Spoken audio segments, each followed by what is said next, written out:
Hi, everybody, and a very good morning to all of you. Thank you very much for joining us this morning for this Accentuate by K3 Hub session.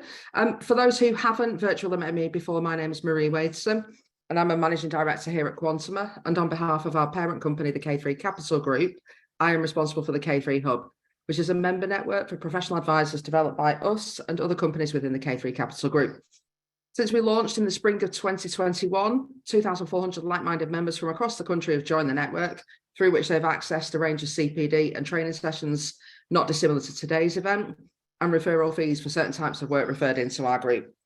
So this morning we have a 90-minute session, which is split into two parts. I've got Jeremy Johnson first, who's going to talk to us about tax investigations, give us a brief market update there, followed by Ben Rowell, who's going to give us some soft skills and practice development training a bit later on. Before I introduce you properly to Jeremy, we do have a few pieces of housekeeping that I'd just like to run through quickly. We are recording today's session, always ask. So just to remind you, we are recording today's session and the webinar will be recorded so that you can watch it on demand on the K3 Hub website, and that'll be there next week. Q&A function is open, so do feel free to ask questions as we go along.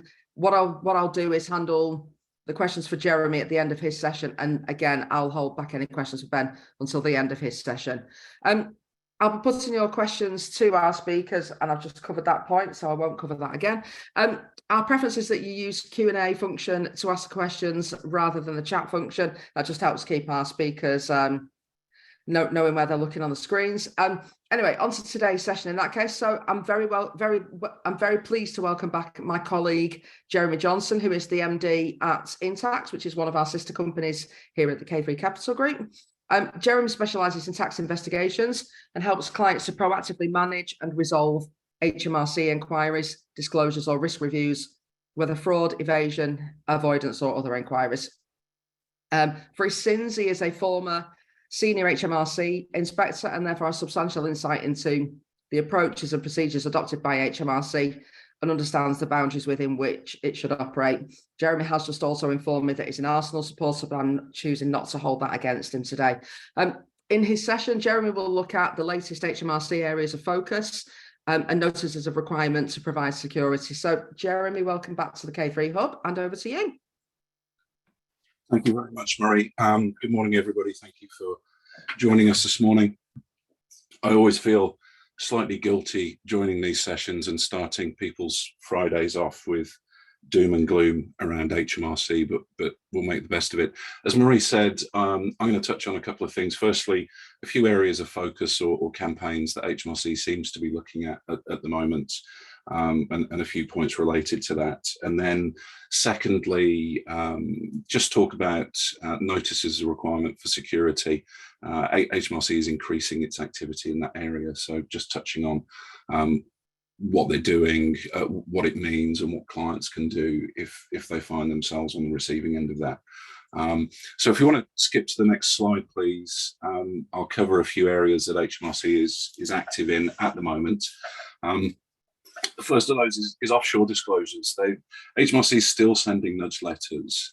As most people are probably aware, HMRC is now getting data from around the world where UK residents have some kind of a bank account or deposits abroad. That information gets shared to HMRC. HMRC looks at it, and if it seems that somebody resident in the UK may have some income outside of the UK, but it doesn't appear on a UK tax return, quite often HMRC are sending these so-called nudge letters, which broadly say, have you checked everything's okay? Is there anything to declare in the UK? Quite often we see these where people have moved to the UK from abroad. It may be that they've left a property behind, that might be rented out. It may well be being taxed abroad. But potentially there is at least a reporting requirement in the UK, if not perhaps a little bit of tax. HMRC is continuing to do that. It's been doing it for a while. We're not sure if they're doing it country by country. It occasionally seems that way. We'll get inquiries about one country and then it'll seem to be moving on to another. But they're still doing it and are very likely to continue doing that. The Let Property campaign has been going forever.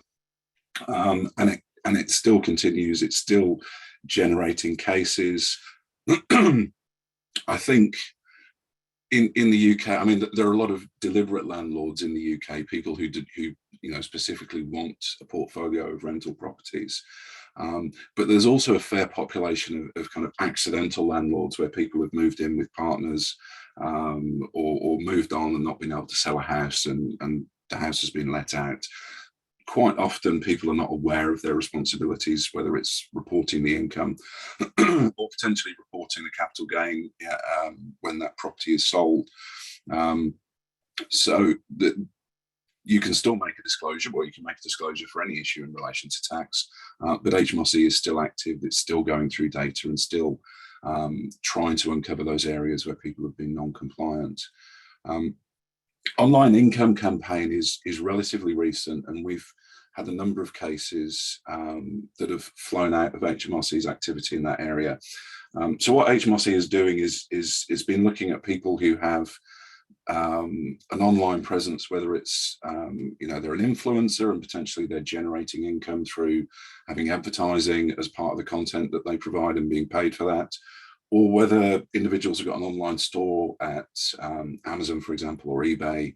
HMRC is gathering data.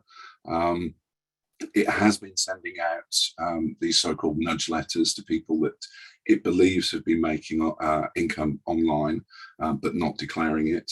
HMRC has also been opening inquiries.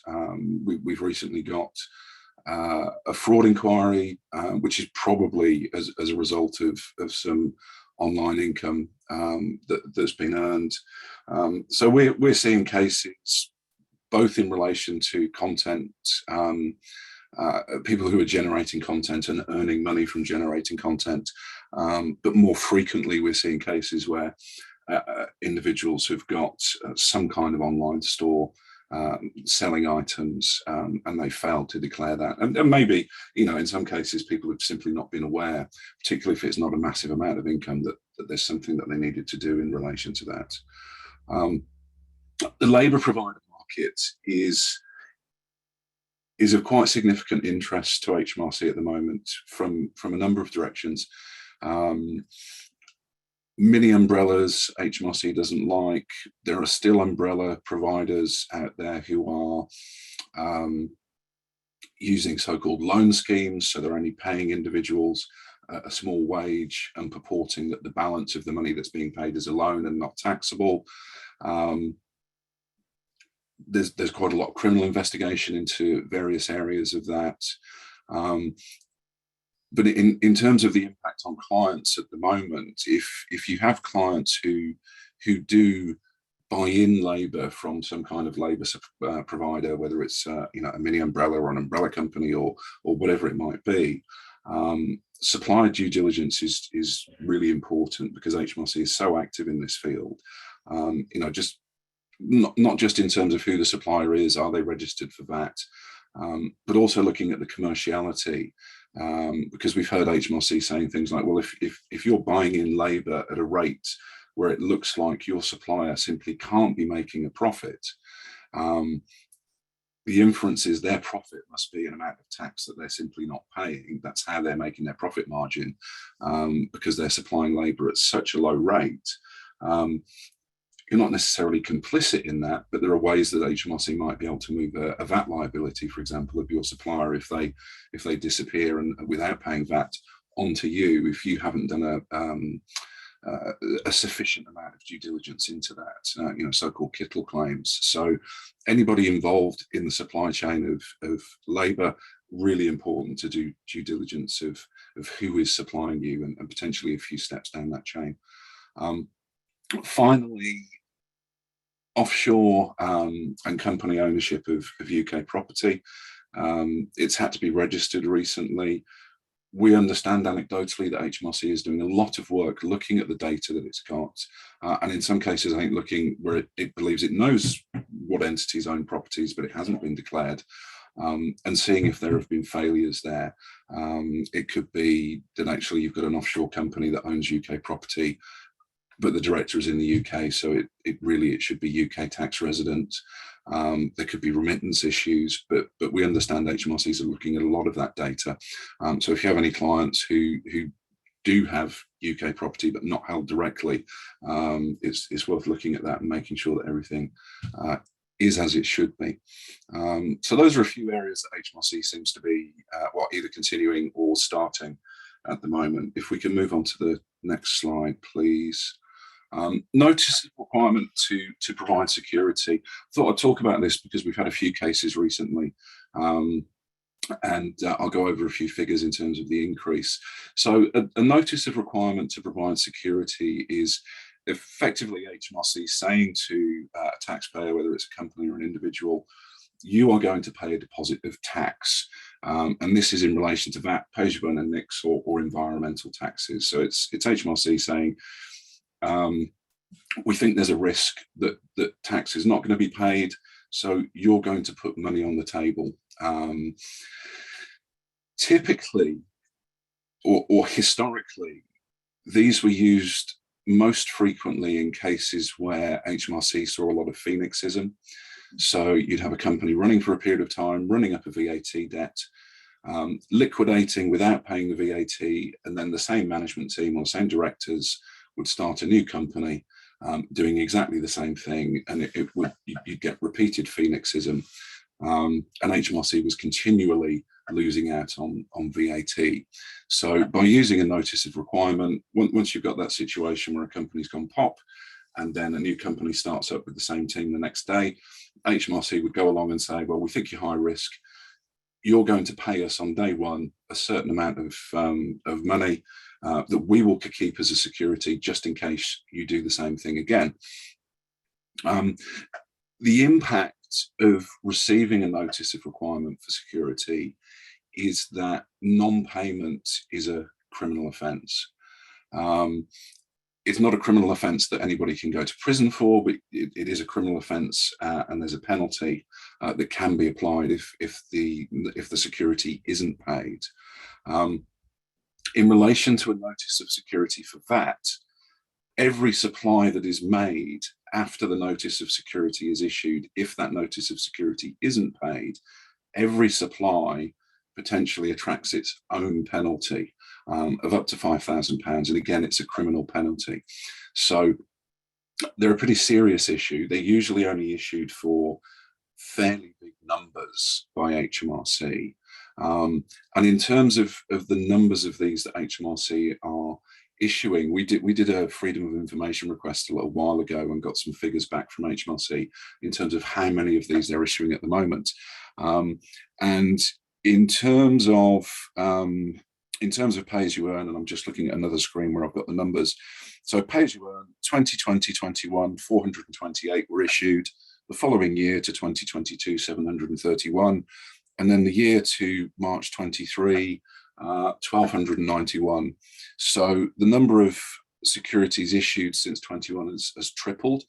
I think that's probably increased. That's for pay-as-you-earn. It's probably increasing to pre-COVID levels because HMRC was doing, it was taking a lot more of a light touch on debts during the period of the pandemic and the lockdown. In relation to VAT, similar kinds of numbers: 479 up to 2021, 792 up to 2022. And then in 2023, we've only got figures up to December, but if you extrapolate them, again, we're probably getting to about 1,200 notices of security for VAT. So a tripling of the number of security notices issued over the last 3 years.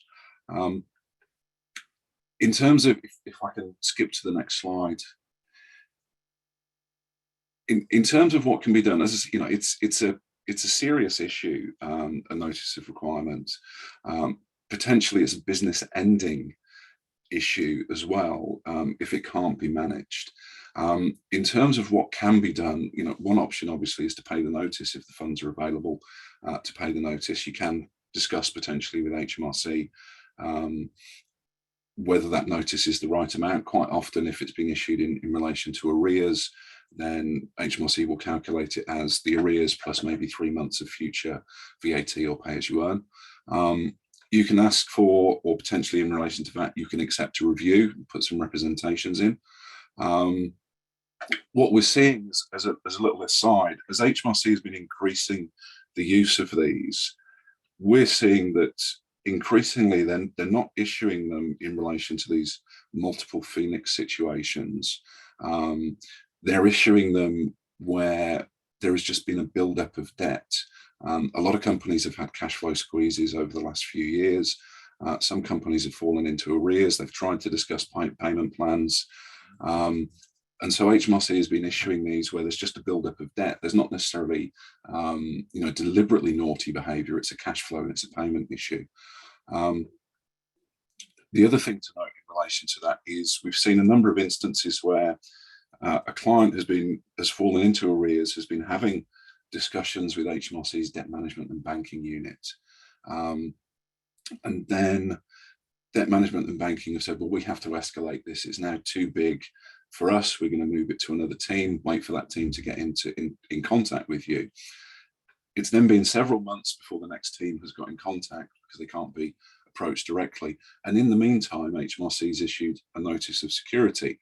So you've had a client trying to deal with the matter and then suddenly getting a notice of security. Usually a warning is issued. So if a warning comes to a client about a notice of security being issued, if a company has been in discussions with debt management and banking about trying to come to an accommodation on some time to pay, it would be really important at the point the warning letter is issued to be in contact with the securities team and say, we don't think this is appropriate. We're trying to get an agreement with debt management. We were having a conversation. We're waiting to speak to the next team. It may be that the notice of requirement can be knocked on its head at that point. In terms of, if that doesn't work, they are appealable. In relation to a pay-as-you-earn and NICS notice, the other thing to note is that the individual directors can be joined in that notice.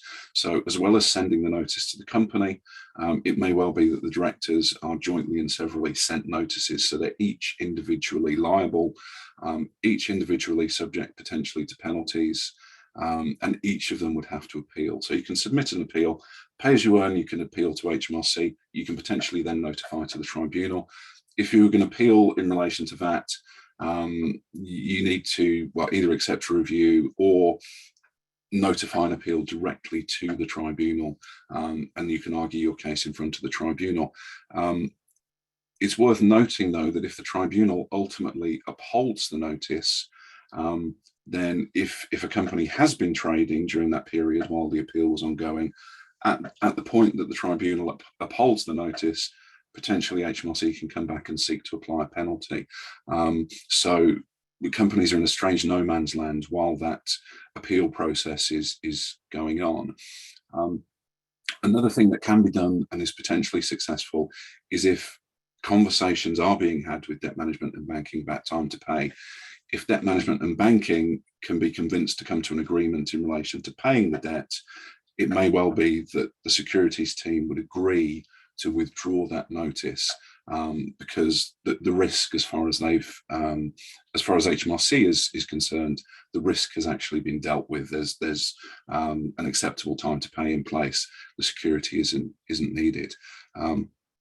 So certainly, any clients who are having conversations about arrears need to make sure that they're constantly in some kind of dialogue with debt management and banking to try and avoid things being escalated to this level, to show that they're engaged. If clients do receive a notice of security, it's a serious issue. It needs to be dealt with in one way or the other, either by payment or some kind of appeal or dialogue with HMRC, and they absolutely certainly shouldn't be ignored. Whether the numbers are going to increase next year, I'm not sure, but this certainly seems part of an overall context of where HMRC was taking a fairly light touch in terms of tax debts. That approach has clearly changed, and HMRC is taking a much harder line. So that's me finished with the things that I wanted to talk about this morning. I'm not sure if you've got any questions that have come through, Marie, that you want me to answer. I have, yes. I've just had a couple come through whilst you were talking, so I'll just read them out as they've come in. So the first question relates to the online sales campaign that you referred to. So the question reads: if there is only a small amount of profit, does it still need to be disclosed? It Depends on the amount. Potentially you can earn up to £1,000 a year doing anything, and you don't need to declare that. So if something genuinely is a hobby, and you enjoy doing something crafty and you sell a few every year and you make a couple of £100 a year, that's not something that you would have to worry about. But if you're going beyond that, then it should be declared to HMRC, and it's probably taxable, or HMRC would probably consider it to be taxable if it looks like a trade. If you're doing something in a way that's similar to somebody who does that for a living would do it, broadly speaking. Okay, thank you very much. Just had another one in here. So what does a notice of requirement to provide security look like? Is it a letter for HMRC with those exact words on, and what is the statutory reference? I forget the statutory reference, but yes, it will say notice of requirement to pay security. The letter will be abundantly clear as to what it is. The letter will be abundantly clear as to what the consequences are. It should also include the appeal rights. Usually a warning letter is sent beforehand saying we are considering sending this. Quite often a fairly short window between the warning letter and the actual notice of requirement. It will be very, very clear what this is. It will state the amount. If a notice of requirement for pay-as-you-earn is issued and HMRC is also issuing that notice to the directors, every notice issued will show every party that is being issued the notice. So the one sent to the company will say, the company's receiving this, and Director A, Director B, Director C. So you'll see exactly who is going to be also jointly and severally joined in that action by HMRC. So yes, it will be perfectly clear. It will say a notice of requirement to pay security, and it'll be very clear what the amount is. Okay, good stuff. Thank you. I've had a few more coming since, so I'll just keep on going. So another one relating to disclosures here. So how many years back do people need to go with declaring profits? That can depend on whether individuals, excuse me 1 second, depend on whether individuals already issue or already send self-assessments, or whether they've never sent a self-assessment. If you sent a self-assessment, if you took reasonable care 4 years, carelessness 6 years, deliberate behaviour 20 years. If you've never sent a self-assessment and it's a so-called failure to notify, potentially HMRC can go up to 20 years anyway, whatever your behaviour. There are some restrictions and differences. Before 2009, there has to be negligence. If it's offshore, slightly extended time limits, potentially 12-year time limits, even where you've taken reasonable care, since the legislation was changed in relation to if you're earning money offshore or something has an offshore footprint.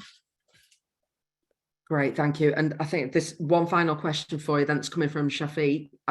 So I've noticed an increase in overseas income notifications, but in most cases, this is simply an overseas property that is not rented out. Is the quality of the data HMRC receive fairly basic? I think the data is pretty basic generally, and sometimes HMRC is making an inference.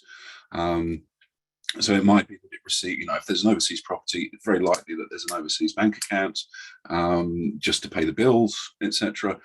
And so if, and we've seen cases where you have an individual in the UK and they're not renting the property, but they'll send money abroad so that, the bills can be paid. 1 year HMRC sees that there's, £1,000 in that bank account. During the year, the individual sends money abroad. The next year HMRC sees that there's £3,000. It's not income, it's just money that's been put there to make sure that the property can be serviced. HMRC may come up with the inference that if there was £1,000 1 year and 3,000 the next year, it must be earning income. Obviously, it can be explained to HMRC that it's not, but it may be that HMRC gets its conclusion wrong from a relatively limited amount of information. That's great. Thank you very much for that, Jeremy. So I think that brings us to the end of your session. So thank you very much for joining us today. Jeremy's contact details will appear on the screen towards the end of today's session, should you wish to get in touch with him. Okay, so we're moving on to our next speaker now. So I'm very pleased to be able to welcome back to the K3 Hub, Ben Rowell. Ben is the MD of Soft Skills, which is a business that helps teams, leaders and individuals across the professional services sector deal with change and sustain the right skills and behaviours to drive high performance. For those of you that attended our last webinar on the same subject last month, you might recall that Ben spoke about creating an effective and resilient mindset, particularly when working in a professional services environment. For those that couldn't join that session and wish to sort of look back, the session is available on the K3 Hub website, and it's very, very worth a watch. We were overwhelmed with questions on that one. Today, Ben is going to look at the fundamentals of creating a high-performing team, and we'll cover the triple threat of customers, employees, and performance. Ben, over to you. Thank you very much, Marie. I'm just going to share my screen. And thanks to all of you for joining for this session. I'll say a little bit more about me and sort of my background, just in case you weren't at the first session. I'll say a little bit about that shortly. But really, today, this is a focus on teams. So it's a focus on team dynamics and actually how each of you can create high-performing teams. I will say a little bit about firms that are smaller. So there might be some of you on the call today that are sort of single owner businesses, which is absolutely fine because this will still be relevant to you. So I'll say a little bit more about that. But ultimately, what we're focusing on is the importance of what I refer to as the triple threat. Okay, so what's coming back from your employees, how engaged they are working with you and your firm, and also how engaged they are in terms of working within their own team. So we'll say quite a lot about that. Customer satisfaction, I don't think really any business can get away from the importance of satisfied customers.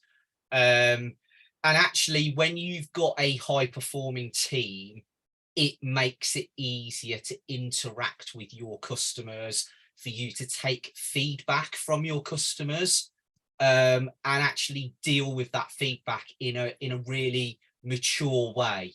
So, and we'll talk a bit about what a mature response to customer satisfaction or customer feedback looks like. And then the third element is really the financial performance, and often it's the financial performance that's the last area to either decline or for us to see benefits in when we've got changes to the level of employee engagement and how satisfied our customers are. So that's broadly what we're going to be talking about today. I've got a practical example, one of my clients, where I've used the triple threat as a way of helping their leadership team really focus on what do they need to change within their teams to ensure that their financial position does not decline over the next 12 to 18 months. So I'll say a bit more about that. And I'll sort of wrap up today with a bit of a description around the model that we use within our business and with our clients. It's a team dynamics model, and it helps the business really explore what's going well, what could be better or improved across different teams. So that's really the agenda for today. I'm hoping I can wrap this up in a shorter time scale than 60 minutes, so I'll do my best. For those of you that didn't meet me last time, my background originally was within finance. So I qualified as a chartered accountant about 20 years ago, and I undertook a career in business assurance and risk, and I guess I made a decision partway through my career to make a change. what I really enjoyed doing was helping people develop and actually work on things like team dynamics and leadership development. So I decided to make a change about 10 to 15 years ago, and that's what I've been doing since. It's gone pretty well, I'll be honest with you. And actually, most of my clients within professional firms, I think one of the easy sells for them is that when I work with a professional firm, I've got experience of let's say, being an accountant if I'm working with an accountancy firm, but also be working within professional services.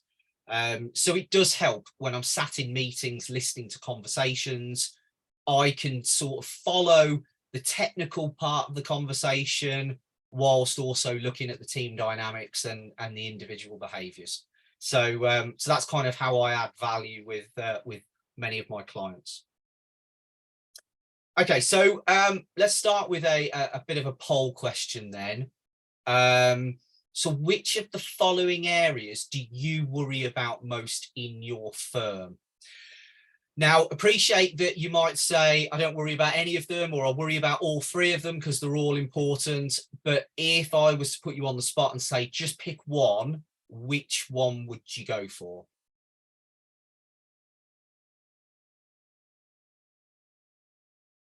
And we'll wait for the answers. Okay, so that's do you know what? That wasn't what I expected, hence the look on my face. I thought there might have been more of you that would go for financial performance.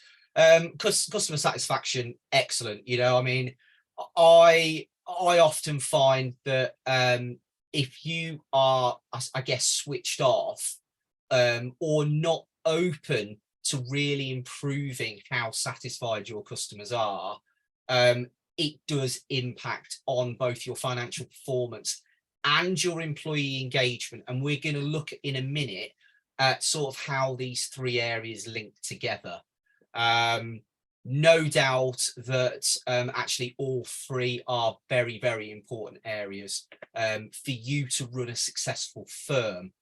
And another thing that we will talk about actually is often some of the conflict that you can experience between trying to improve your financial performance whilst maintaining employee engagement and improving customer satisfaction. So there are some contradictions there in being able to achieve all three at the same time. So we'll look at that very shortly.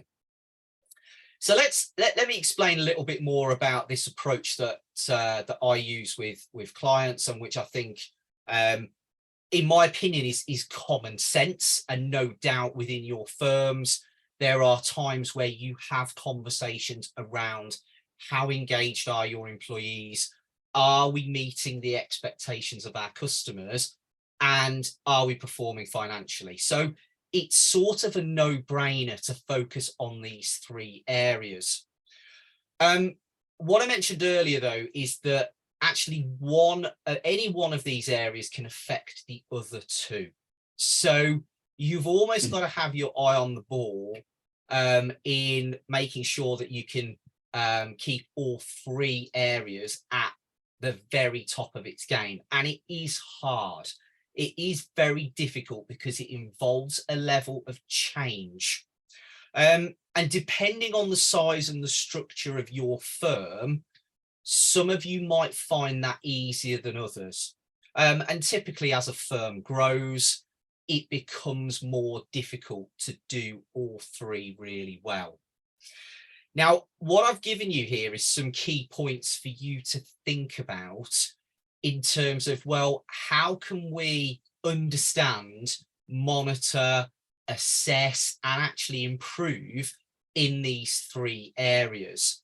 And the one that I think I'd draw your attention to is really the one in the middle. So that point around being prepared to accept feedback. So that's feedback from your employees and your teams. And we'll have a look on the next slide at maybe where you could be collecting feedback if you're not doing it already. Feedback from your customers, and I'll talk about some of the challenges in feedback from your customers, purely because at times your customers may not want to give you their honest perspective. So I'll talk a little bit about why that might be the case, and obviously the problems that brings along with it. So this for me is almost the starting point with all of my clients. I will ask them the questions around: what information do you have about your employee engagement? How satisfied are your customers, and how do you know? And what's your financial performance now? What are you expecting your financial performance to be during the coming months and years? So it's a great starting point. And whether you're working with a consultancy firm or not, I would encourage you to really analyze these three areas and look at what it's telling you about your firm.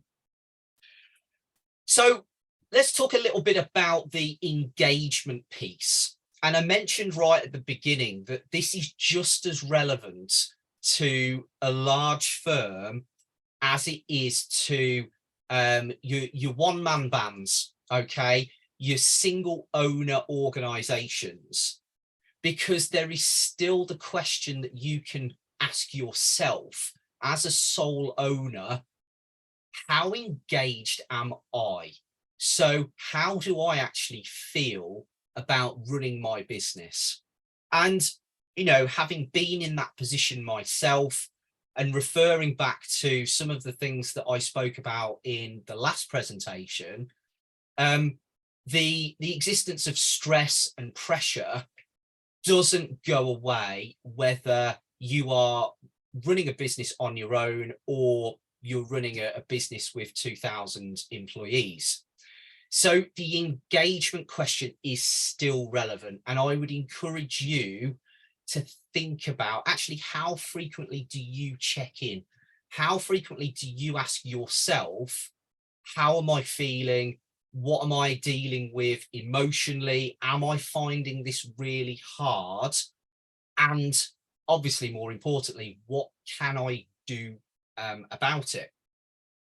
Now, let's imagine that you do have some employees, and I've no doubt there'll be people on here today that run relatively big firms.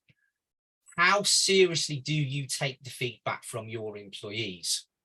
And feedback is a fascinating area, especially when we receive feedback, and we will often challenge the individual on whether or not that feedback is factually correct, whether we agree with it, whether it's accurate.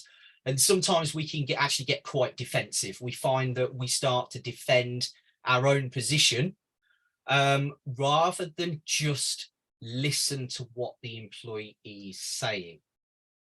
And of course, this will always come down to individual perspective around how they are feeling, whether it's about how they're being treated within the business, whether it's about what they're doing, the team they're working with, or even you as a leader.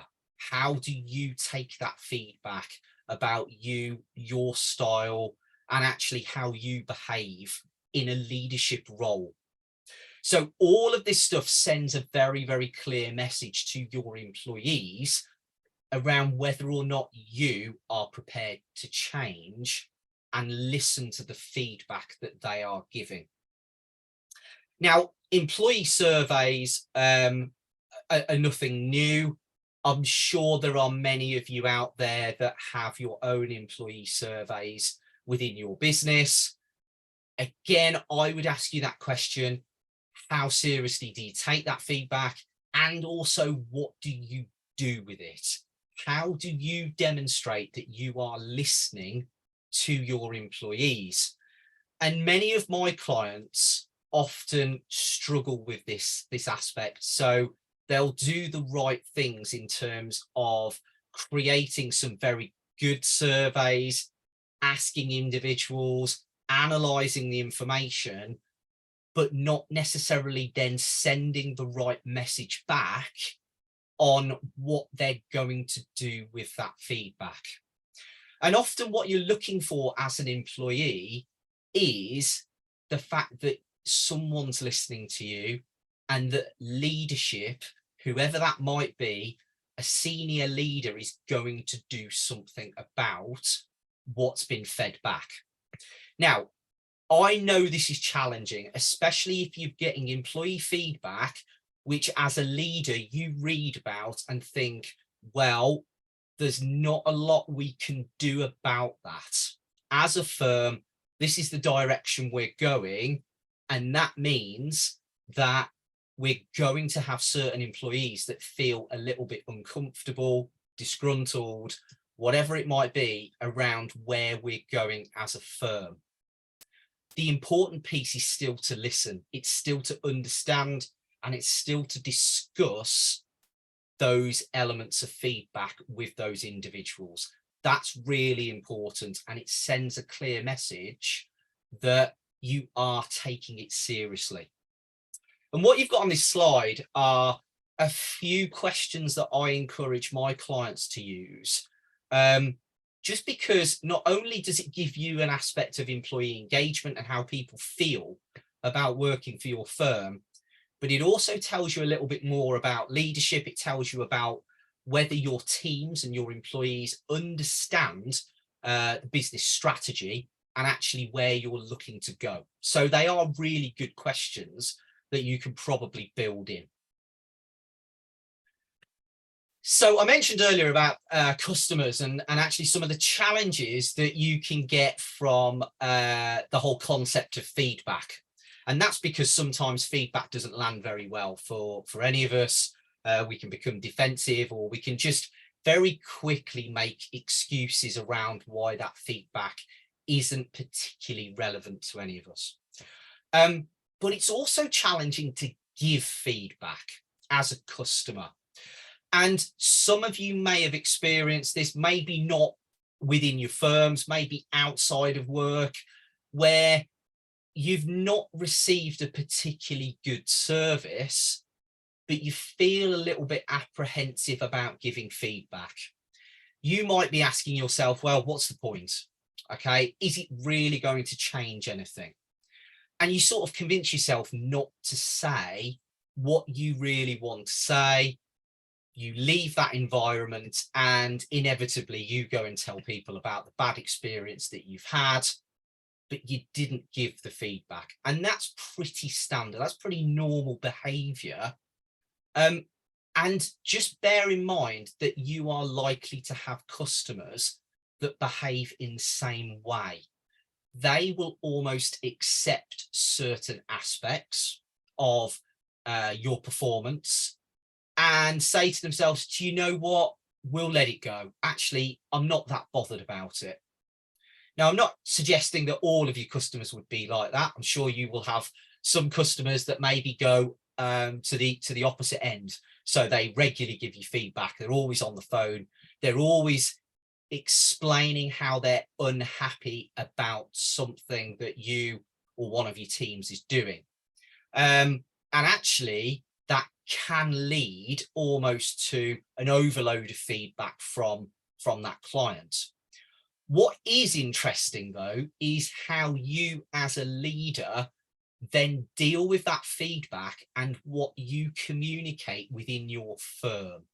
So do you almost use that client as a bit of a bad example? Okay, do you say to your teams, well, this client, surprise, surprise, is whinging or moaning again? Think about the impact that can have with the rest of your teams and your employees, not just around how to then interact with that client, but also what does that say about you as a leader? So there's definitely a need for you to show a positive response and a positive reaction when you receive feedback, whether it's from customers or employees. It doesn't really matter. It's how you deal with it and how you respond. Again, some examples here of things that I've suggested with my clients. There's nothing new here. You know, many of you will be looking at this slide saying, yeah, we either do that already, or we're aware of what a net promoter score is. So a net promoter score, for those of you that don't know, is very much around the question, would you recommend this business to others? Would you recommend using us as an organization? And it's typically a score out of 10, where only a score of 9 or 10 are actually seen as being positive promotion scores. An 8 is very much a kind of a neutral score, and anything below an 8 implies that actually that client would not recommend you. Despite them scoring you a 7 or a 6, it's implied that they would not recommend you to, let's say, another business or another individual. Also, the other question that I think is important to ask your clients, often we will focus on sort of the performance of the output, rather than things like, how do we come across as a leadership team? Are you comfortable with us as leaders and our behaviours? And if you can tie that in to your organisational values or your strategy, it can be incredibly powerful ways of getting feedback externally around how you are all behaving as leaders. So really good opportunity. The final point is around sort of how often you get feedback and how you get feedback. And some of my clients typically will sit in front of a client and say, look, I've got a feedback form. I'm really interested in what your experience was of our last engagement, of an audit, whatever it might be. And you'll go through some questions. Typically, yes, there are benefits in doing it that way, and you can open up a conversation around why people are scoring you in certain ways. So there's definitely benefits of doing it that way. I've typically found that anonymous surveys will often give you more honest views. So what's the answer here? I'll be honest, it's probably to do both. It's to, if you can, do one-off anonymous surveys, but also maintain that relationship with your client by sitting in front of them and asking them for feedback. Now, that feedback could be obtained through just very general conversations rather than having almost a scripted way of going about getting that feedback. So there's different ways of doing it, but I would definitely recommend the anonymous element to the feedback, just to give you a wider perspective of how you are perceived as a firm. So the final area around financial performance, you know, are you making money? And I make the point here that actually performing financially can be quite inspiring. You know, I've often recruited people, and one of the questions I've asked is, you know, the typical question of, why are you choosing us as a firm? And often the candidate will say, well, it's got to be a great firm to work for because your financial performance over the last few years has been really strong. It looks like you're growing as a firm. So it can be incredibly inspiring to outsiders to want to come and work for you. And if that's what you want from your firm, then this is definitely an important area to explore. Now, this is sometimes the final area of the triple threat that is the last to decline. And we're going to look at why that might be, or we're going to look at an example of how that's actually happened in practice for one of my clients later on in this presentation. But I made the point earlier around conflict and the fact that good financial performance can sometimes give you a problem in maintaining employee engagement and keeping customers satisfied, at least in the short term. And this typically explains why when firms or businesses are going through a period of change. So typically that could be cost reduction exercises, maybe it's redundancies, maybe it's wanting to become more efficient. So possibly trying to automate many of your processes and become more reliant on technology. That can often have a negative impact on both employee engagement and customer satisfaction. And of course, the reason for that is that neither your employees or your customers are overly comfortable experiencing and accepting that level of change, especially if they've been used to a particular way of working for many years. So it does often cause problems when you are looking, let's say, at improving your financial performance over the longer term. You're likely to take a hit in the other two areas. So these are, as I said, three areas that I will always start with my clients, just to really understand A, what's going on, but also B, does my client focus and measure each of those three areas? And typically financial performance is the one area that all businesses will from time to time have to look at. Otherwise you're not in business, particularly in the long term. But the employee engagement and the customer satisfaction piece will often grow in importance as you grow as a firm. So this is about getting the best out of your teams. So what I'm going to show you now on the next few slides is, again, a bit of a framework, my framework around how to understand the dynamics between teams and individuals. And again, this will apply regardless of the size of your firm. And I'll talk about why that is as we go through. So where does it start? So these are known as the 4 I's, the 4 I's of team complexities. Okay, so it starts with at an individual level. Okay, so it starts with every employee that you have within your firm and looking at them and focusing on them as an individual. Now, why is that important? It's important because they are unique. And if you recognize and understand that your individuals are unique, you can then start to explore actually what are the differences with these individuals and what does that mean for us as a firm. And of course, there are many things to consider here. There are things to consider around, should we have this individual working in a really large team, a really small team? Are they best working alone? Are they going to build relationships effectively with other teams? And are they going to interact with our clients in a really effective way?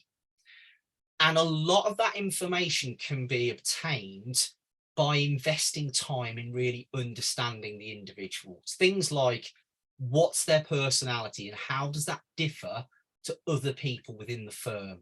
What are their strengths? What are their weaknesses? And we'll talk a little bit in a minute around then how you can exploit both the strengths and the weaknesses of your individuals. I spoke in the last webinar around conflict and the fact that we all have a slightly different response to conflict. Some of us do what's called accommodate. Some of us become more assertive and some of us become more analytical, or any combination of those three. So if you understand how people react when they go into conflict, that can give you some very important information around what sort of team will they work most effectively in. And emotional intelligence, and again, I mentioned that last time, all aspects of dealing with emotions, dealing with stress. Can this person deal with high levels of stress? Can this person build rapport very effectively? Are they empathic? All of these elements that will be really useful as you start to build your firm and also build your client base. who's the best person in our firm to be interacting with Bob within our clients? Who is it? And this is some of the information that could be very useful. Once you've sort of explored the individual, the really interesting point comes then when you integrate that person into a team. So I call this level the intra-team, the dynamics of bringing individuals together into a group.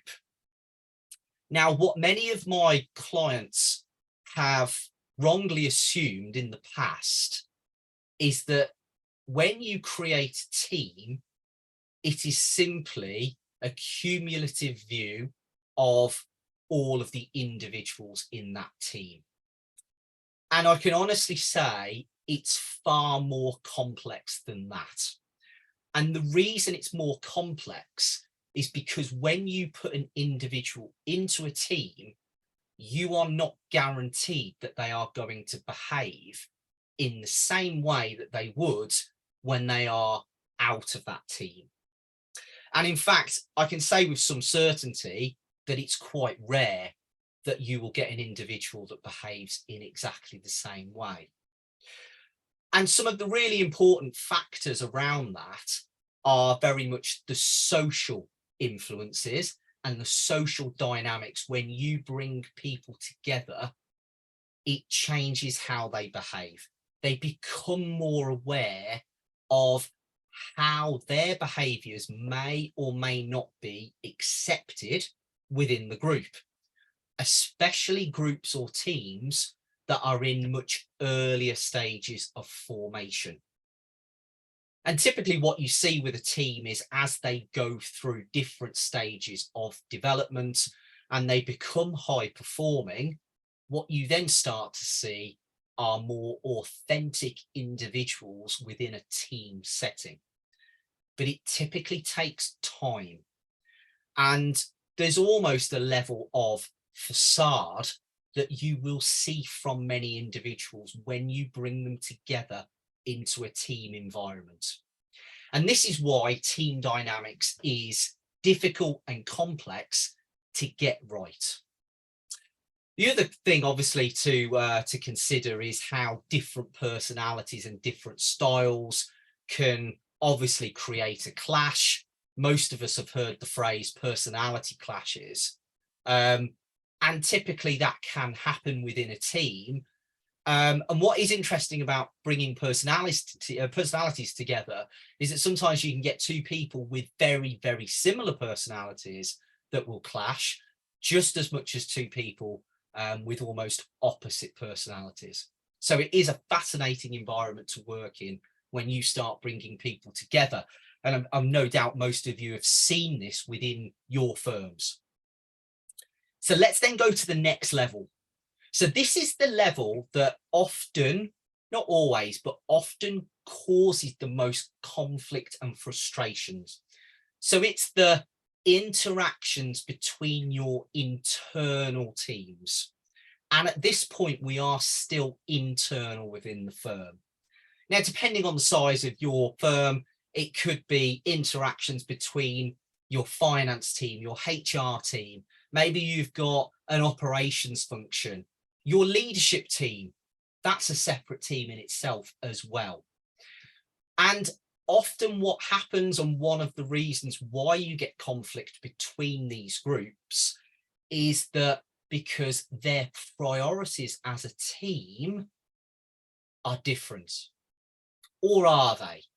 Because actually, if you look at the firm as a whole, hopefully we all recognise that those teams are all working for the same organisation and ultimately trying to help the firm achieve its objectives. And as simple and logical as that sounds, it's incredible how many businesses I work with where different teams will fight with one another about who needs to have their priorities met. So this is a very common aspect of team dynamics and team challenges within firms and also outside of firms. there's almost this lack of understanding at times between different teams in terms of what that other team needs and how we as a function can help that other team achieve its objectives. It doesn't mean that we have to sacrifice ours. So probably most of my time with my clients is spent at this level, trying to create what I refer to as internal collaboration.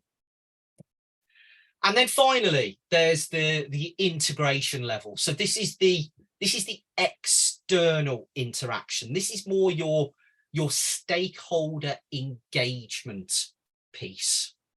So this is interesting for me because often how you deal with different stakeholders is very different. How you deal with a customer is often different to how you would deal with a regulator. Of course, because you're looking at what their particular wants or needs are and trying to almost structure and deliver your response to give them what they need. That doesn't mean, of course, that you won't want to create an effective relationship with each of those groups. So it is important to explore your stakeholders and explore their drivers, and think about areas where you are really struggling to build a collaborative relationship. Again, some of my clients ask me to look at the relationships they have, often with big suppliers, and whether or not they should actually expand out from more of a transactional approach to dealing with that supplier into a more collaborative, long-term relationship. So there's definitely merit in looking at how those relationships and interactions can cause you problems, and thinking back to the triple threat, how this area also impacts on the engagement of your employees, customer satisfaction, and your overall financial performance, because it certainly will. So now I've told you sort of about those 4 ways of splitting up the team and looking at it from an individual, inter, and integration level. What's that feel like for you in your firm? Which of the 4 team levels do you think currently causes your firm the most difficulties?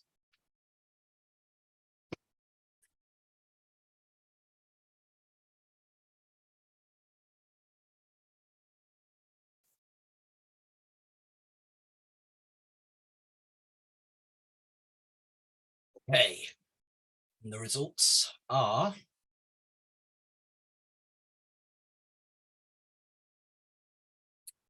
okay, so quite balanced there, interestingly.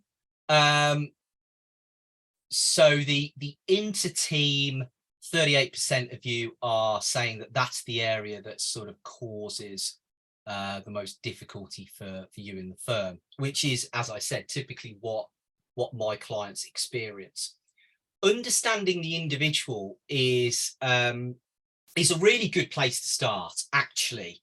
And it's also one of the most, out of the 4, it's the easiest area to explore, purely because you're dealing with, let's say, one individual. Yes, you might have multiple individuals you want to look at, but the way of dealing with it and understanding it is only taking into account what's going on for that one individual. So for those of you that are saying that that's difficult, or you're finding that problematic, I'd certainly explore it. I'd look at ways that you could understand more about who you're working with, and what their style of working is typically like.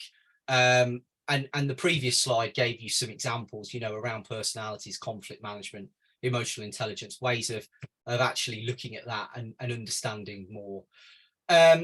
Intra-team, so the dynamics within the team, massively important. Some of you may have worked with teams in the past that really struggle to almost get on with each other, struggle to leverage strengths and weaknesses. And also sometimes you get people within that team that just genuinely don't want to be authentic, because they don't feel comfortable being themselves in that team environment. And obviously all of these four link together quite nicely, don't they, in terms of then the impact it can then have for the rest of your firm. Good, thank you very much for sharing your views on that. So I promised you a practical example. One of my firms that I'm working with, that I've been working with for a little while now, actually. Their financial performance is really good, actually, and since COVID, they've continued to expand, continue to grow, to the point actually that their level of demand that they've got for their services, they're really struggling to keep pace with. And what does that mean? How's that impacted the business? Because it certainly has. It definitely impacted the engagement levels within the firm. Employees saying that they intend to leave the firm within the next 12 months. Another great question, certainly ask it in a more positive way would be my suggestion. But a great question to have in your employee surveys is something along the lines of, I will still be here in 12 months' time.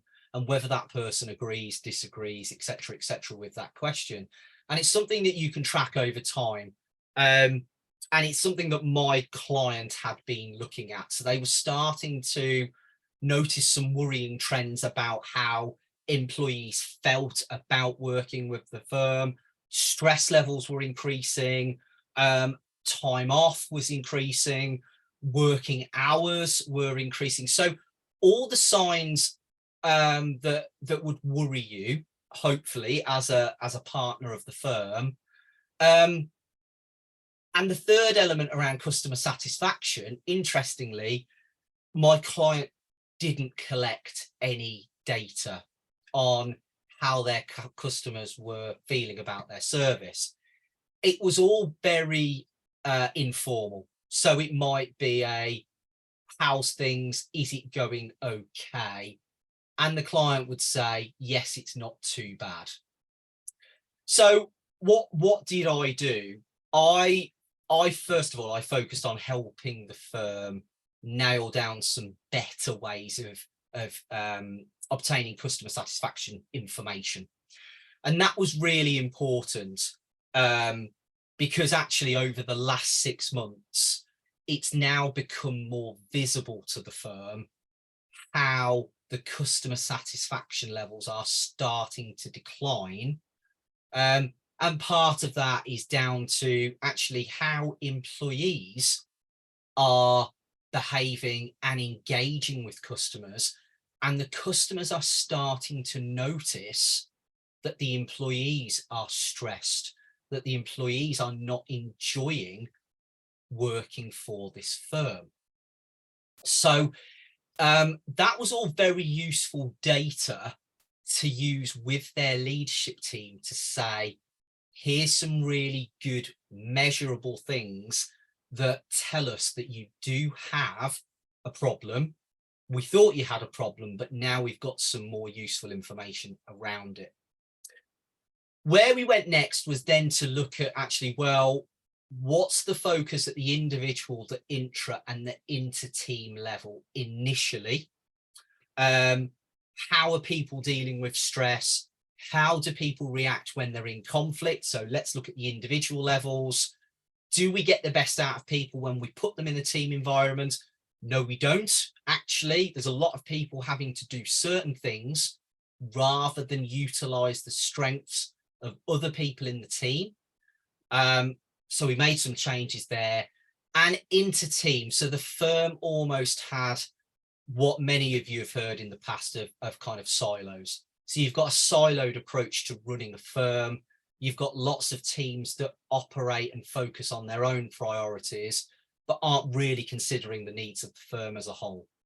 So we did a lot of work in terms of actually aligning those priorities and getting people into workshop sessions generally to help them understand what they could do to set the other teams up for success. And the final area, which I'm going to just spend a few minutes running through now, is something called Team 37, which is our bespoke team development tool, which we use with our firms to create high performance. So before I go on to that, final audience question of the morning: how important is it to create a high performing team or series of high performing teams within your firm?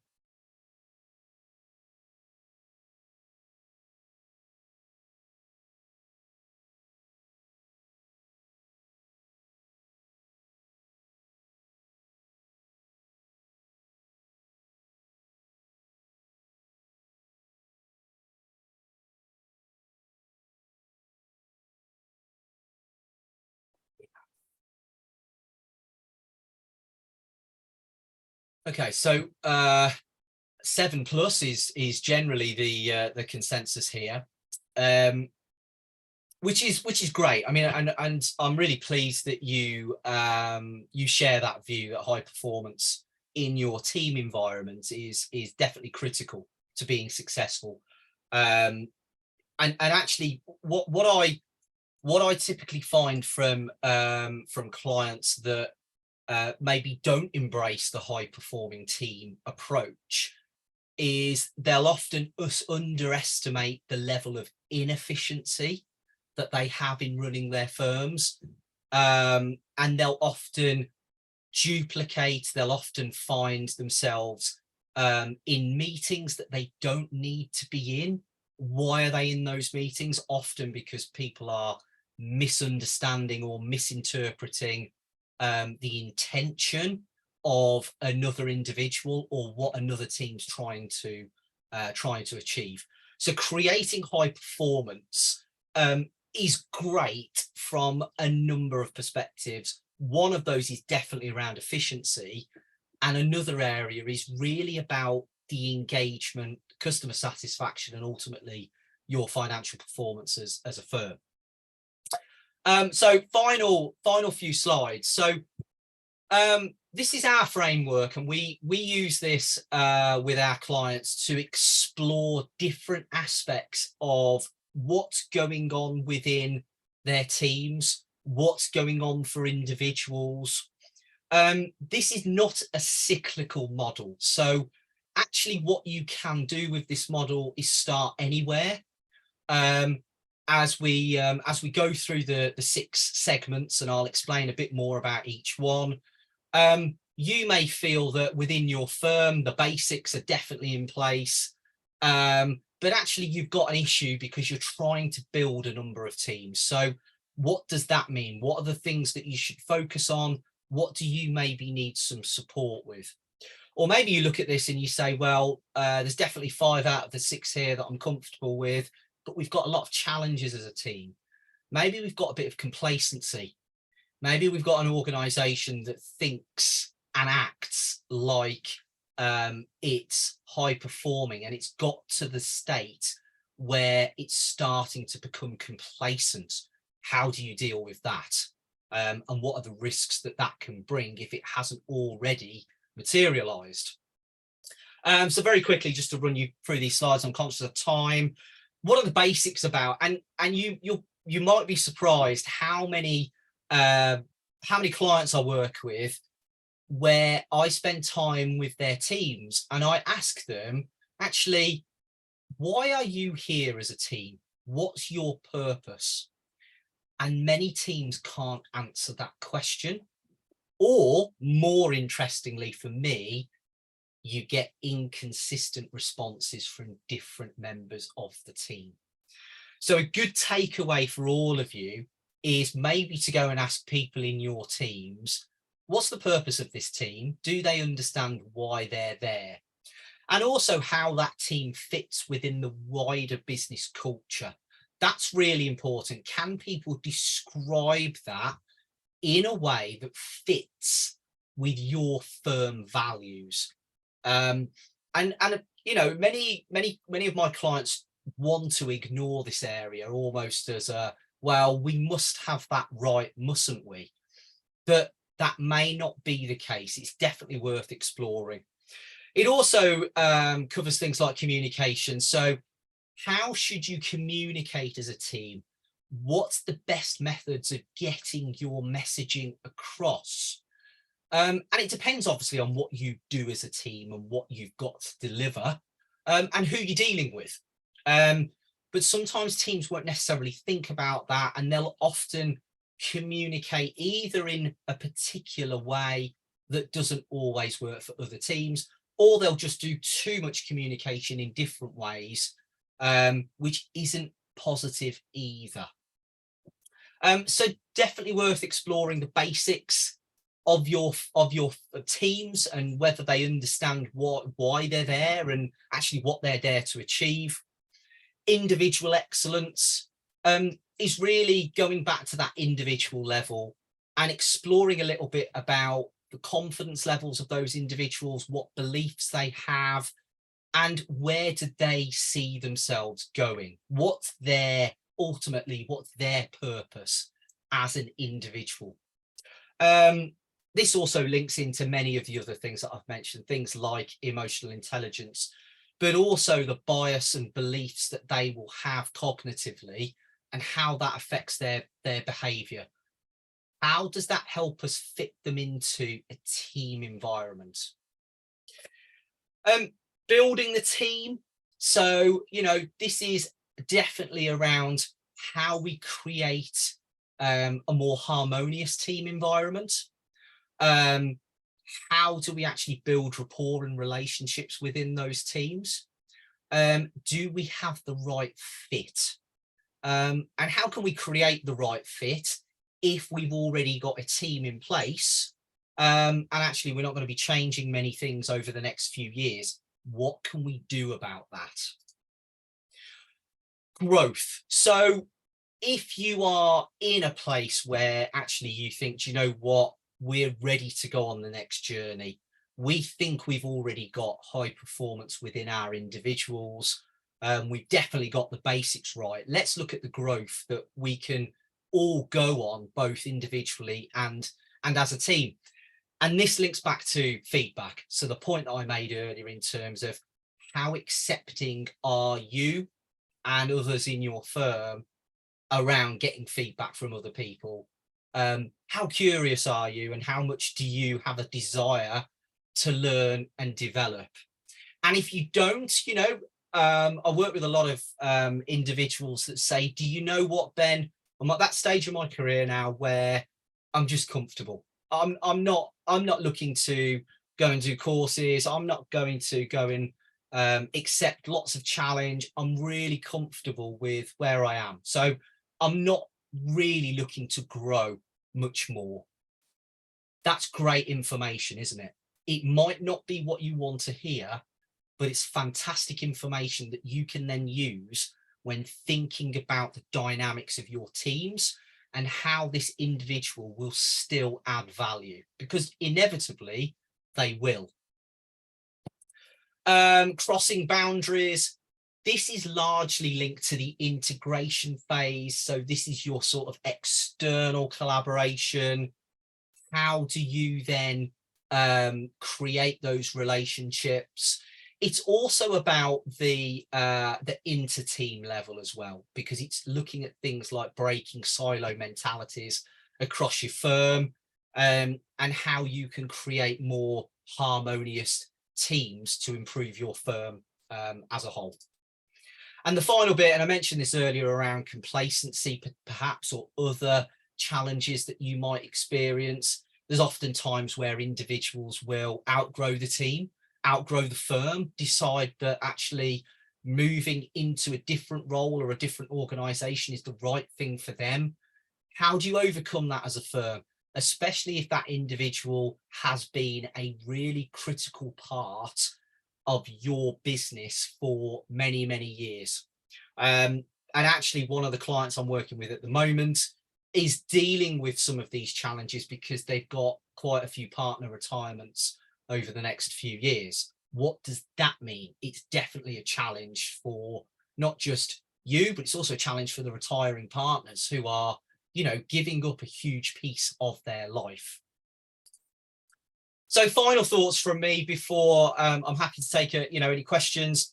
What did I cover today? So I started by talking about this triple threat, which I think is relevant to all businesses and firms.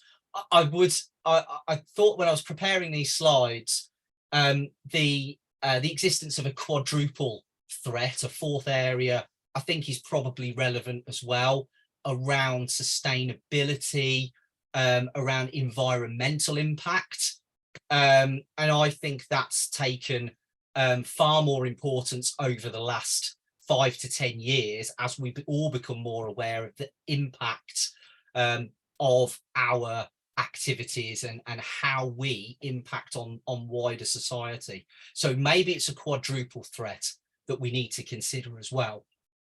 And definitely measure your current performance against those areas if you're not doing it already. What does it tell you? What feedback does it give you? And how prepared are you to deal with that? If you want to create high performance, I would definitely look at the 4 levels of teams. Start with your individuals and move outwards. And our methodology around Team 37, it's called Team 37 because there's 37 different aspects of building high performing teams, is a great way of helping you as a firm get it right. And the final thing to say is, as a business, we offer half-team taster sessions, half-day team taster sessions, free of charge, where we're more than happy to come and observe your teams, do some assessment work, and there's no obligation. So if you're interested, please contact me, and I'll be more than happy to get in touch. And that is about it for me. And I think I'm on time, Marie. You are absolutely on time. Now, I have quite a few questions for you. So if you don't mind, Ben, I'm just going to launch straight into those after a super interesting session. So thank you very much for that. So first question, are there any quick wins that you can suggest when it comes to improving how teams interact with each other? Well, 100%. The first question I always ask with teams is, what do you need to be successful as a team? What do you need from other teams around you? And actually, what are you not getting at the moment? So 3 really basic questions. The quick win is always getting those people into a room in what I would say is a workshop environment, and really trying to align the purpose of each of those teams to the purpose of the firm. I think if you can do that, you are 60–70% of the way forward to really trying to break out of silos. Then the next bit comes in actually then maintaining momentum and helping each team regularly build the relationships and the rapport with those teams, and carry on doing what you need to do. Thank you very much for that.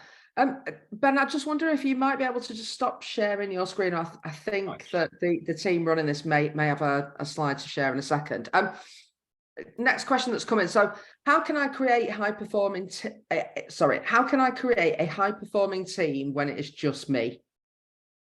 So if it's just you, then what I'd ask you to think about is, where do you interact with teams? Because you will. Now, typically that's likely to be at what we call the integration level. So you might have to build relationships with your customers, your suppliers, regulators. There's nothing to say that you can't build a high performing team with your customers. How you choose to deal with them can be one that's very transactional. Therefore, I'm only going to speak to my clients when the contract says that I need to speak to them. I'm only going to deal with them in the way that the contract says, etc., etc. Or do you recognize that there's a contract there, but actually say, do you know what? I'm going to just go and build a relationship with them. you've still got the opportunity to create high performance at that level. Great, so thank you. Next question, and I think we've probably all been there, obviously not currently. What should I do if I really don't like my teammates? Yeah, we have all been there. I think it's even more interesting if what happens if you don't like your clients. So I guess what you've got to do is a bit of self-reflection first of all. All right. So you don't like them. What is it actually that you don't like? Is it their style? Is it what they've said to you in the past? Is there some unresolved conflict? In other words, has it become personal? Or is it something else? Is it just the fact that you feel you are so different that you find it very, very difficult to build any sort of rapport with this person? So how do you deal with that? I used the word curiosity. And what that means is that you as an individual have got to be prepared to put the effort in and be curious about what's important to other people in your team. Are you prepared to learn about them as individuals, as teammates? And does that guarantee that you're going to like them? Of course it doesn't. It doesn't mean that you're going to like them, but it does help you build a connection. And if you can build a connection with that person, it will make it easier for you to work with them. And one of the unfortunate realities of life is that we won't always get on with everyone we interact with, but you can certainly make an effort. Very good, thank you. Another question reads here, so quite often employees will say things that impact them personally, but won't consider the impact that will have on other employees. Yeah. How do you manage that with the mode of just listening to your employees and not responding to their issue? So I think although it might be, you've got to remember, I think generally when people give feedback, that often the angle they'll come from is, this is really important to me. And that applies to all of us, doesn't it? That we're all very concerned about ourselves and how the actions of others or what we're experiencing is affecting us. So it does require a level of empathy from all of us as leaders. And remember, that doesn't mean that you have to agree. It just means that you have to understand. Typically, my clients, what they will do is almost create some focus groups where you can get multiple employees into groups to talk openly about their concerns. And often what you'll find is that other employees will often say, well, do you know what? I don't agree with that view. I have a different perspective. And sometimes that can be really helpful if you are an individual that's finding things really difficult, to hear different perspectives from people at the same level as you, because sometimes that can be more influential than what you experience or hear from a leader. So that's definitely what I would do in that scenario, bring people together. Lovely, thank you. And just one final one for you here. So Andrew has asked, what is a good net promoter score for a professional services firm? I think it's, I don't think it applies just to professional firms. I think it's, I think it applies across the board, that you're looking for a 9 or a 10 from your customers. The industry or professional services doesn't matter. If you get, like I said, if you're getting an 8, it's very much a neutral score. So it's implying that there's definitely work that you can still do to improve how you interact. And if you're at below 8, it implies that you've got work to do, and that customer will not be recommending you for other work. Very useful, thank you. Ben, just a quick thanks from me for joining us again today. That was super helpful and very interesting. I think that brings us to the end of today's webinar. Contact details are coming up on the screen now, so thank you for the team in the background for that. I hope that you've enjoyed today's session, and we look forward to seeing you at our next webinars that I just wanted to flag with you. So we've got a CPD event on Friday the 19th of May. That will be covering accounting and compliance for OMBs. And our next Accentuate webinar is an EOT masterclass. Just going to look at EOTs as a practical and viable exit solution. So it's probably of particular interest to professional advisors who may have clients looking to exit a business. This will take place on Friday the 26th, and I know that May is fraught with bank holidays, but hopefully you'll be able to make those. Invites will be out in the next week or so, so do join us if you can do. I think in the meantime, all that remains for me to do is wish you a very good bank holiday weekend, and thank you very much to you all for joining this morning.